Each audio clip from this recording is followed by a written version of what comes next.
La Bible déclare, et puis on va regarder dans les Écritures, le verset thème, normalement, pour mon message, est vraiment Matthieu 16, verset 17 à 18. C'est lorsque Jésus parle normalement, en fait, à Pierre, et puis il dit, la Bible déclare ceci, on dit, Jésus reprit la parole et dit, « Tu es heureux, Simon, fils de Jonas, car ce n'est pas la pensée humaine qui t'a révélé cela, mais mon Père céleste.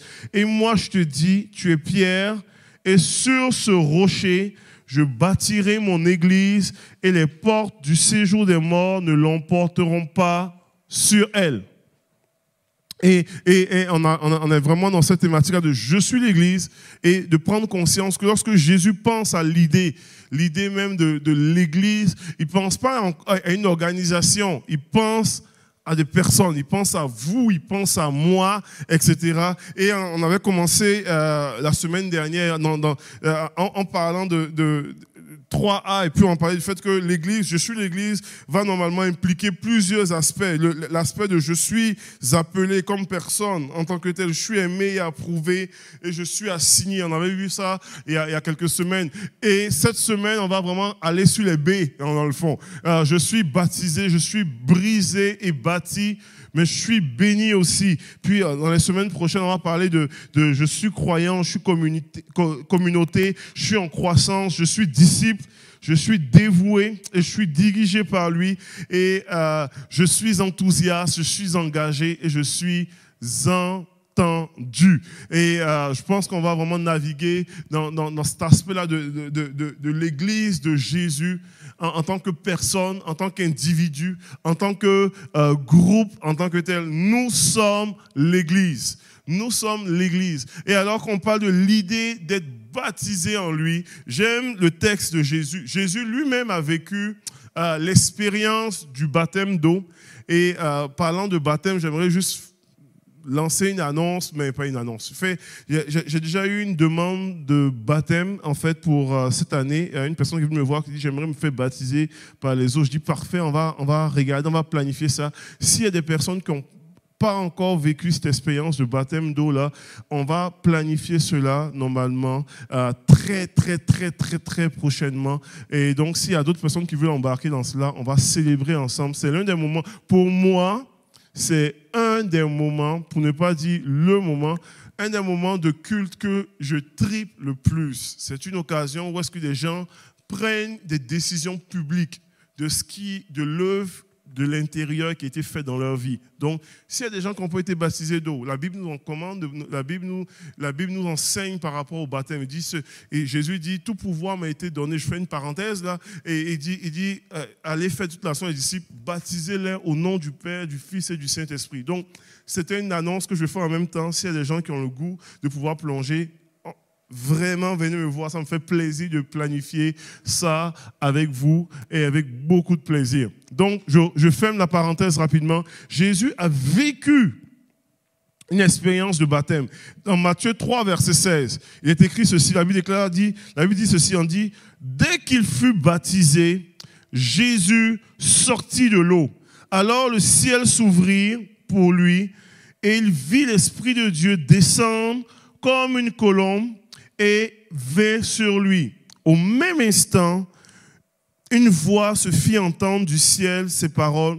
Celui-ci est mon fils bien-aimé qui a toute mon approbation. L'idée même de je suis baptisé, souvent on va le nommer par rapport au baptême d'eau. Mais il y a une œuvre aussi qui est faite, qui est réelle. Dans le cas de Jésus, ici, on voit que Jésus a vécu les deux quasiment ensemble. C'est qu'il vit toute l'expérience physique normale du baptême d'eau et en même temps l'Esprit de Dieu qui descend sur lui sous la forme d'une colombe. Le baptême, tout ce baptême de l'Esprit là en même temps en tant que tel. Et l'approbation du Père en même temps, les trois. C'est un 3 pour 1. L'approbation du Père qui dit, celui-ci est mon fils bien-aimé, il a toute mon approbation. Et lorsqu'on parle de l'idée, lorsque Jésus parle du fait que je bâtirai mon église, Jésus a un projet réel qui est de pouvoir normalement faire de nous des personnes qui vont faire partie intégrante de lui. qui vont vraiment normalement être ses membres. La Bible déclare que nous sommes les membres du Christ. Nous sommes les membres du corps de Christ, littéralement. Et l'idée du baptême est vraiment toute la notion du baptême. Lorsqu'on parle de l'idée même du baptême, je suis baptisé, le mot utilisé, c'est baptizo. C'est un verbe là, qui littéralement signifie immerger, être complètement dedans. Voilà pourquoi lorsqu'on baptise les gens, l'action physique, on ne va pas juste verser des gouttelettes d'eau sur les gens, on va les littéralement appliquer ce que le verbe veut dire. On les plonge au complet, on les immerge complètement. Et c'est la pensée, l'immersion, on les immerge complètement. Et pour dire, tu es complètement enseveli avec Christ et tu ressuscites avec Christ. Mais cette idée-là, qui est juste une action physique qu'on fait, est une œuvre qui prend place spirituellement aussi. Et le but, l'action que Dieu, que Jésus veut faire en nous, c'est de pouvoir l'immerger en lui. Et je ne sais pas si vous vous rappelez, lorsque j'ai prêché les premiers messages, j'avais amené le message de Jean 17. Jean 17, où est-ce que Jésus prie pour nous et puis il dit, je prie pour eux afin qu'ils soient un avec nous. Et puis il dit moi, il parle de sa prière, puis il dit, toi, il dit moi en eux, toi en moi, qu'on soit tous un en un. C'est l'idée de l'immersion est au cœur même du désir de Jésus pour nous. Et au cœur même de la théologie, comme on parle un petit peu chrétienne, là, l'idée d'être en Christ est au cœur même de la pensée de Dieu pour nous.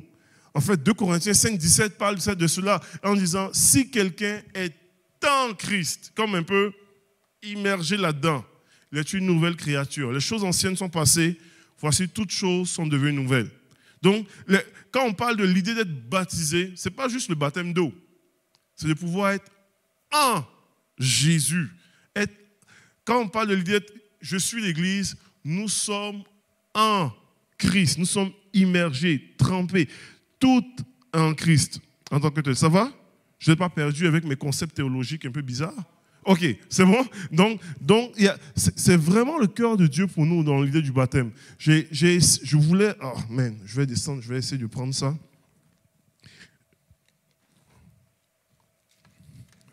Je voulais montrer une illustration pour amener cette pensée-là. Normalement, techniquement, puis j'ai, comme on appelle, la très grande majorité des Québécois ont besoin, le matin quand ils se lèvent, de ça. Je ne sais pas si on le voit. Non, vous ne le voyez pas? Ok. Oui, du café.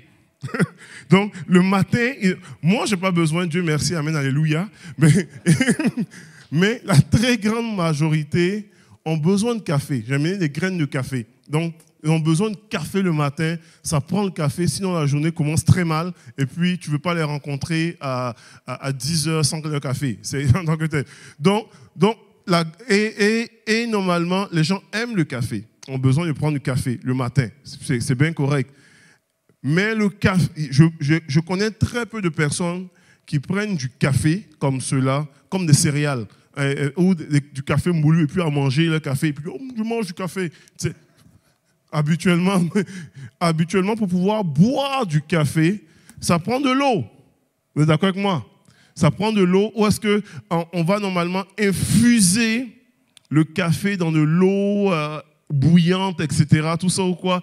Et lorsque l'eau découle du café filtre ou du Nespresso, ou ce que vous voulez, finalement, on n'appelle pas ce liquide-là, on n'appelle pas, oh, c'est de l'eau avec du café.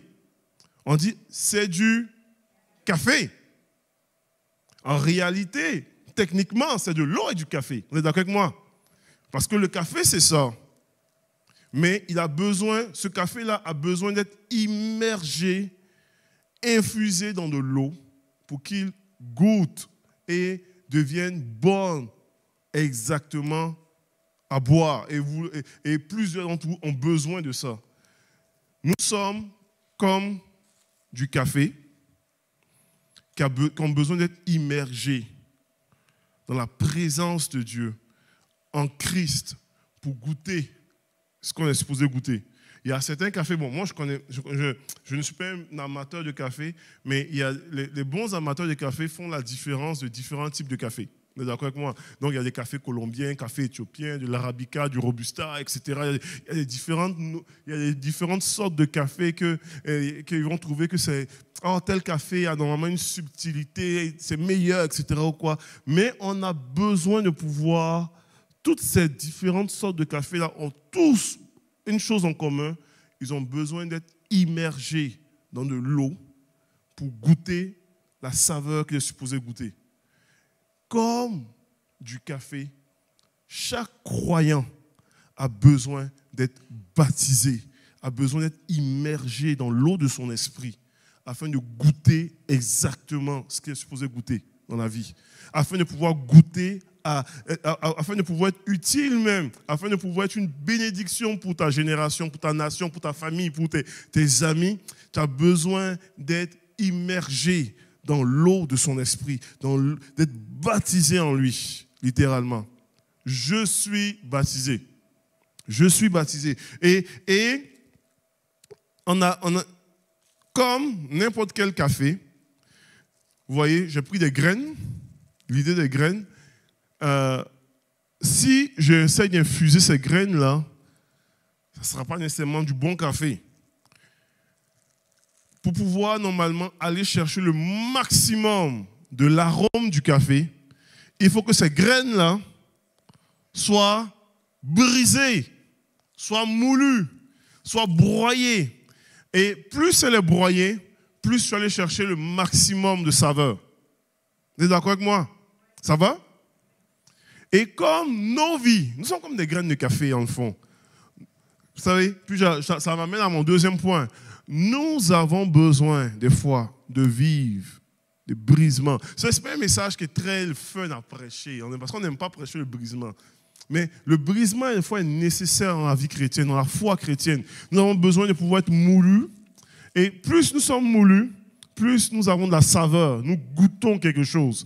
Et il y a, comment on appelle, en fin de semaine, on mangeait avec un pasteur, tout ça, et on partageait nos expériences de témoignage, et je réalisais à quel point des situations de nos vies qui nous ont brisés, qui étaient à l'époque des épreuves de brisement, ont défini ce que nous sommes devenus.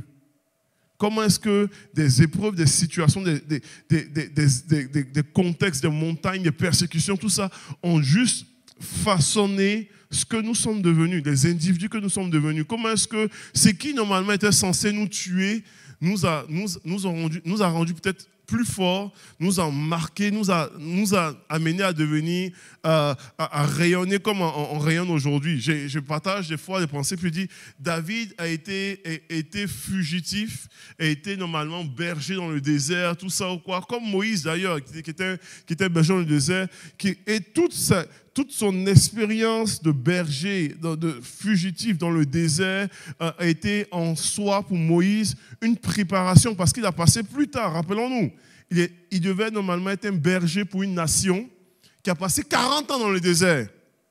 Mais les 40 premières années de sa vie, il était lui-même dans le désert. Donc ce qui était supposé être l'épreuve de sa vie était une préparation pour les 40 années qui ont suivi. Comprenez-vous un petit peu? Et des fois, des situations comme cela qu'on vit dans nos vies, dans notre société, dans notre situation, est juste une préparation, est juste normalement des choses qui vont nous définir comme individus. Dans 2 Corinthiens 4, l'apôtre Paul partage un petit peu des situations qui sont, comme je dis, souvent on n'aime pas prêcher sur l'idée du brisement, puis toute cette histoire de briser, mais qui est tellement pertinent. La Bible, il dit ceci, il dit, nous portons, l'apôtre Paul, dans 2 Corinthiens 4, versets 7 à 11, il dit, nous portons ce trésor dans les vases de terre, afin que cette grande puissance soit attribuée à Dieu et non pas à nous. Nous sommes pressés de toute manière, mais non réduits à l'extrémité, dans la détresse.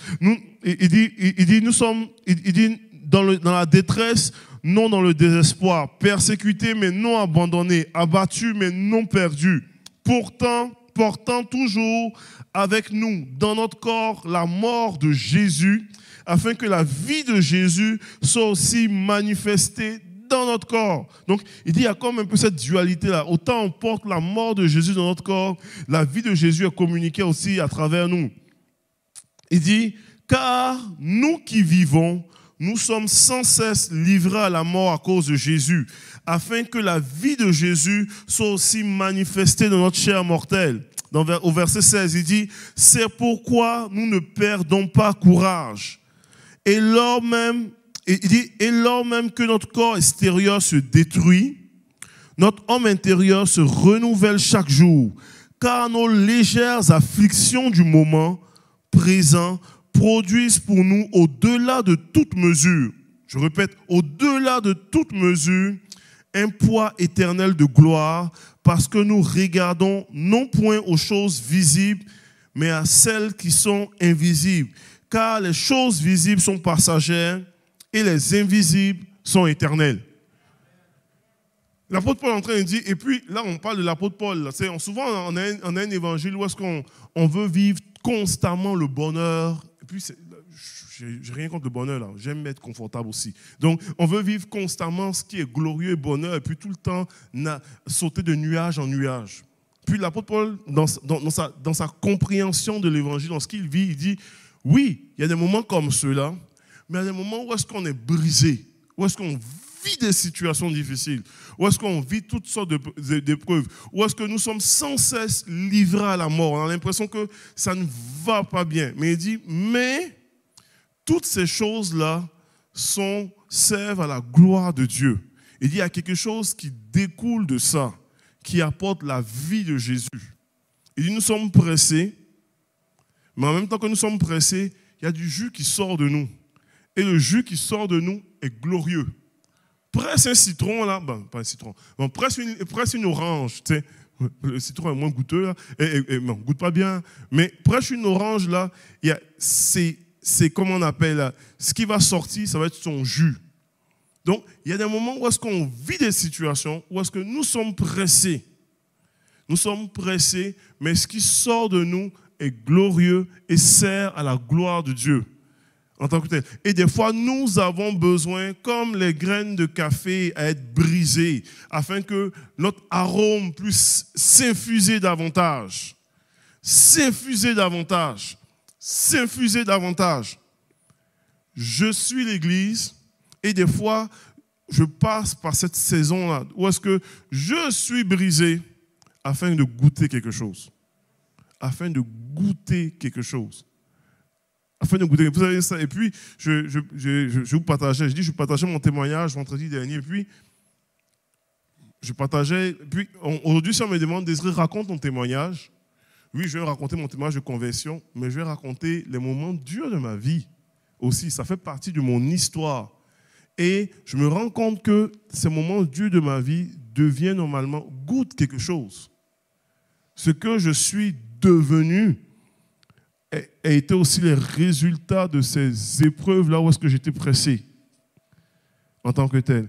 Et ça goûte quelque chose. Et Dieu est capable de prendre ces éléments-là de nos vies pour les donner une saveur, une arôme qui va être une bénédiction pour les nations, pour être une bénédiction pour ta famille, qui va être une bénédiction pour ton voyage, pour tes voisinages, pour tes amis, etc. Tout ça. J'ai une petite vidéo à montrer, puis je ne sais pas si elle va être prête à montrer. C'est une vidéo que j'ai vue qui dure à peu près 2 minutes, mais que je trouve ça super bon. Je ne dirai pas plus. C'est un reportage qui a été fait il y a quelques mois de ça, et j'ai trouvé qu'il était vraiment pertinent pour le point de l'idée du brisement. Donc, sans plus tarder, je vais laisser notre ami Yannick présenter la vidéo.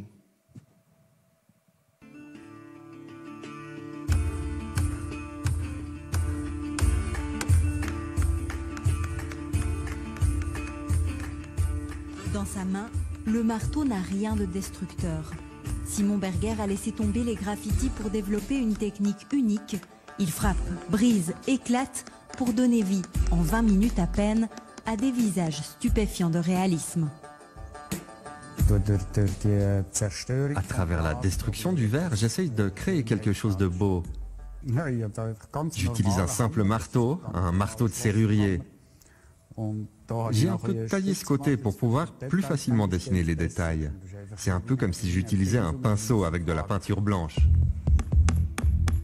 Menuisier de formation, l'artiste bernois se passionne pour le caractère indomptable du verre. L'été dernier, c'est lui qui a sculpté des visages féminins sur les abribus du centre-ville de Genève, un art de rue pris par erreur pour du vandalisme par les transports publics genevois. Mais son dernier coup d'éclat, le voici, un portrait géant de Kamala Harris, première femme vice-présidente des États-Unis. Financé par le Musée national américain de l'histoire des femmes, l'œuvre a été exposée durant 3 jours sur le National Mall de Washington en hommage à cette pionnière. Cette œuvre symbolise le fait que Kamala Harris a brisé de nombreux plafonds de verre.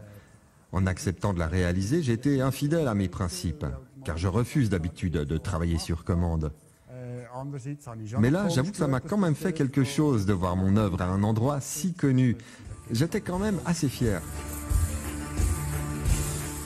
S'il dit préférer sculpter des visages d'inconnus, la carrière de Simon Berger a fait un bond. Le briseur de verre de la campagne bernoise reçoit à présent des commandes du monde entier.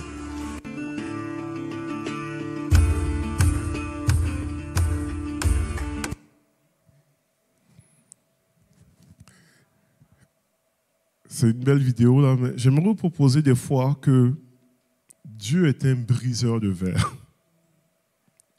Nos vies, des fois, peuvent ressembler à des verres. Puis, des fois, on dit, oh, mais c'est magnifique, on veut pas. Mais à travers les événements de la vie, il y a des situations qui viennent briser des choses dans nos vies. Puis, on peut dire, oh, c'est brisé, ça ne vaut plus rien. Puis il y a des gens qui vivent comme ça en disant, ma vie ne vaut plus rien parce qu'il a vécu telle chose, mais Dieu est capable de prendre un éclat de verre là, et puis faire de ça quelque chose de complètement magnifique, quelque chose d'extraordinaire. Et des fois, on dit, ma vie est marquée par plein de marteaux qui ont brisé des affaires. Puis Dieu est capable de prendre tout ce qui est brisé là, pour pouvoir faire quelque chose d'extraordinaire. Et ça passe à travers cet élément-là du brisement pour bâtir. Et il bâtit quelque chose en nous. Il fait quelque chose d'extraordinaire et il fait quelque chose de beau dans le but de pouvoir faire de nous, alors que nous sommes brisés, nous sommes bâtis, nous puissions devenir une bénédiction pour ceux qui nous voient et qui nous côtoient. L'idée de pouvoir être béni. Et je ne veux pas être très long ce matin. Je veux vraiment amener un message simple, court. Dans l'idée d'être une bénédiction, puis on a vu l'idée de pouvoir normalement être baptisé, brisé, béni. Là, Jésus, dans Marc, va nous donner une parole, une promesse. Et puis, les disciples, à un moment donné, viennent et Jésus leur parle de l'idée d'être disciple pour lui, de pouvoir être dans son église, tout ça, être disciple. Et puis, il parle du fait que pour être disciple, il faudrait normalement tout quitter pour pouvoir se donner à lui. Et les disciples disent, mais nous, on a tout quitté. Nous, on a vraiment tout quitté pour toi. Et puis, qu'est-ce qui est pour nous arriver?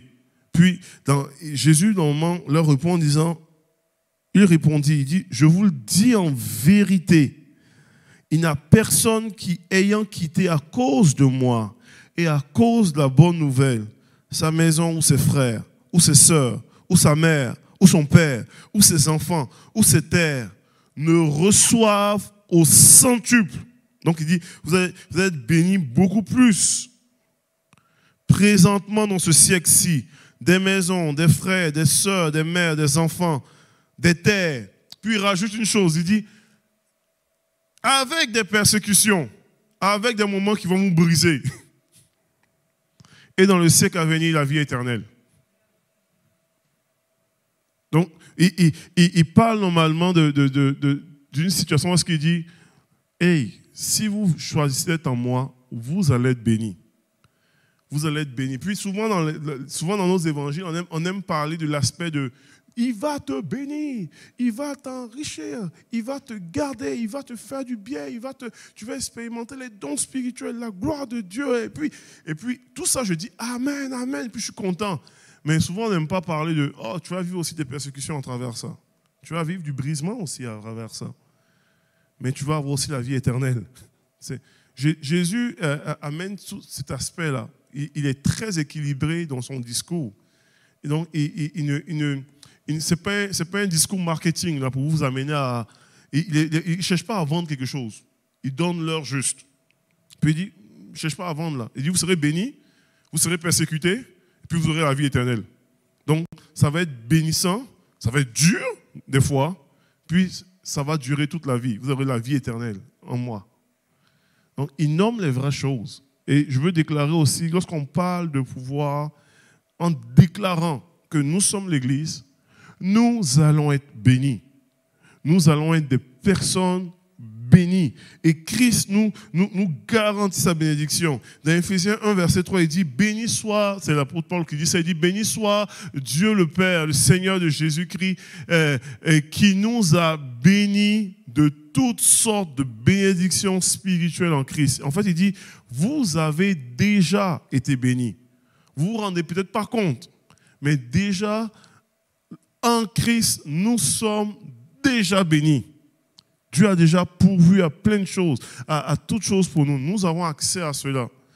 L'idée d'être béni en Jésus est une promesse qui est accessible aujourd'hui. Peut-être il y a certains qui regardent leur vie et puis disent, mais j'ai tel besoin, je ne sens pas la bénédiction de Dieu. Je veux juste te déclarer que tu es déjà béni. C'est comme, en fait, dans le fond, nous sommes comme des personnes qui, par exemple, ne sont pas au courant. C'est comme si on vous dirait, tu n'es pas au courant, mais tu es parenté avec, je prends un exemple, tu es parenté par exemple avec Jeff Bezos, le propriétaire d'Amazon. Tu ne savais, on t'a dit, oh wow, je me plains souvent d'avoir du mal à payer ma carte de crédit, là, mais finalement je ne devrais pas trop me plaindre. Ça devrait se faire. C'est ce que Jésus dit, il dit, tu es déjà béni en lui. Tu as déjà tout ça en lui. Tu as déjà au-delà, tu es l'enfant du roi des rois. Tu as accès à l'héritage céleste. Tu as accès aux bénédictions célestes. Tu as accès aux promesses spirituelles. Tu as accès à la faveur divine. Dans le fond, sois conscient de ce que tu es déjà. Tu as juste besoin de réaliser que tu es déjà béni.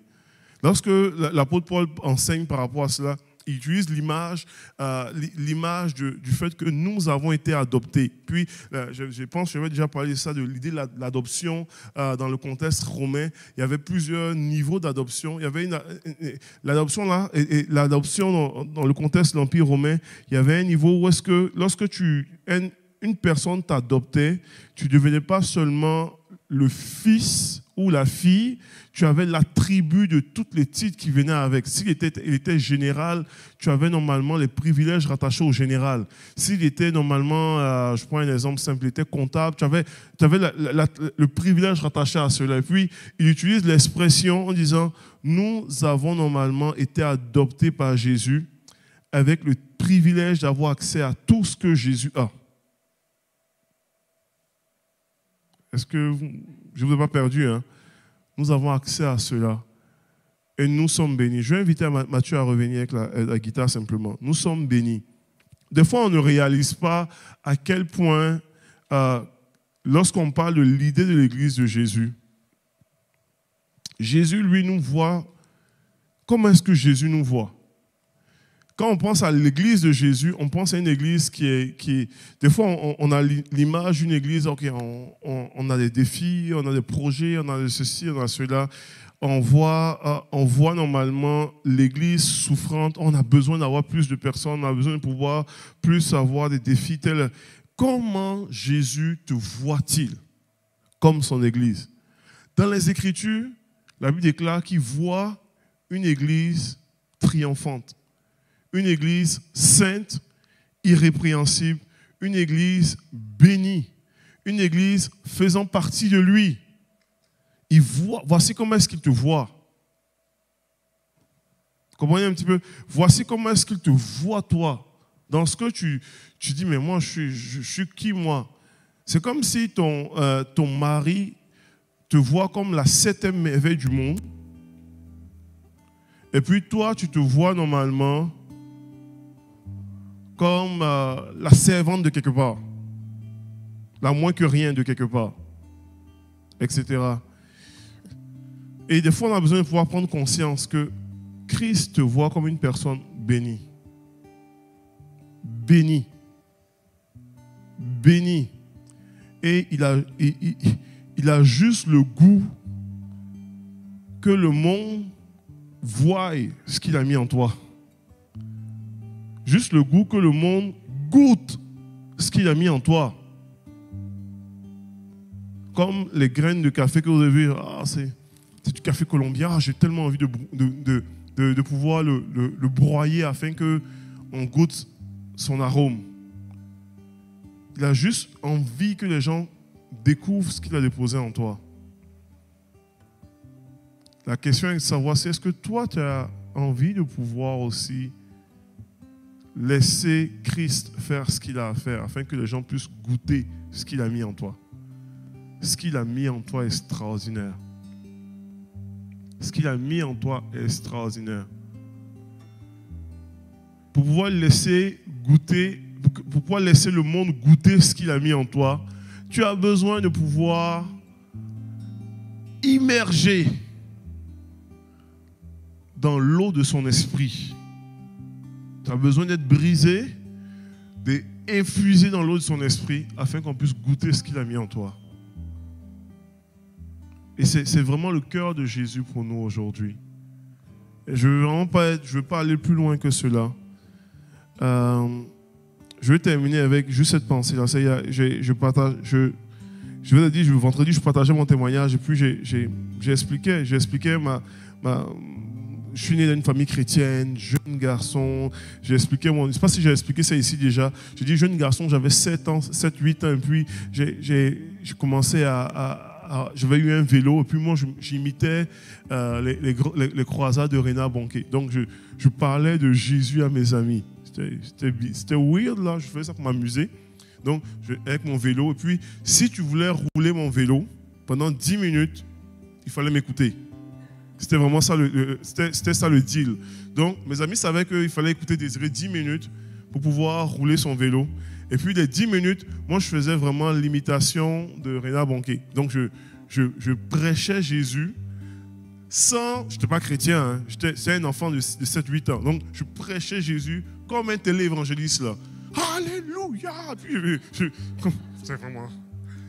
Aujourd'hui, je pense à ça, ça me fait juste sourire. Je dis, man, je le faisais ça pour m'amuser, sans aucune arrière-pensée. Je trouvais ça cool de pouvoir prêcher Jésus comme ça. Puis j'imposais les mains aux gens, comme en amusement. Tu sais. Et puis je disais au nom de Jésus, mais je disais en anglais, parce que je m'amusais. In the name of Jesus! C'était ça, moi. Mais aussi cocasse que ça puisse paraître, j'ai des amis aujourd'hui qui sont pasteurs dans les églises, qui ont accepté Jésus dans mes jeux d'enfants. Aussi cocasse que ça puisse paraître, un jour dans mon évangélisation, amusant, j'ai imposé les mains comme ça, et puis j'ai « In the name of Jesus ». Puis il y a un de mes amis qui s'est retrouvé à terre en pleine situation de délivrance. Puis moi, je ne savais même pas quoi faire parce que je m'amusais. Et puis, c'est de réaliser que, waouh, dans même mon jeu d'enfant et de mon innocence d'enfant de 8 ans, Jésus voulait que je goûte quelque chose. Déjà. Puis après ça, mon vélo est brisé, je passe à autre chose dans ma vie. Et puis, adolescent, avec je venais à l'église à cause de mes parents, etc. Tout ça. Jusqu'à ce que Dieu me percute. Jusqu'à ce que Dieu m'appelle au ministère. Puis dans le ministère, vécu des choses personnelles très difficiles au niveau familial, tout ça ou quoi. Tous ces éléments-là, il y a eu des saisons dans ma vie où est-ce que Dieu a voulu que je goûte quelque chose. Puis aujourd'hui, je suis là, arrêté, 40 ans, bien compté. Puis je regarde ma vie, je regarde en arrière. Puis je dis, Dieu voulait que je goûte quelque chose. Et j'ai besoin d'être infusé en lui, afin que mon arôme, afin que ce qu'il a mis en moi soit goûté. Tellement, tellement. Et si c'est votre désir ce matin, vous savez, si c'est votre désir, ceux qui nous suivent aussi par Internet, arrêtez-vous un instant pour dire, Seigneur, voici ma vie, voici mon cœur, voici ce que je suis. Je suis comme des graines de café.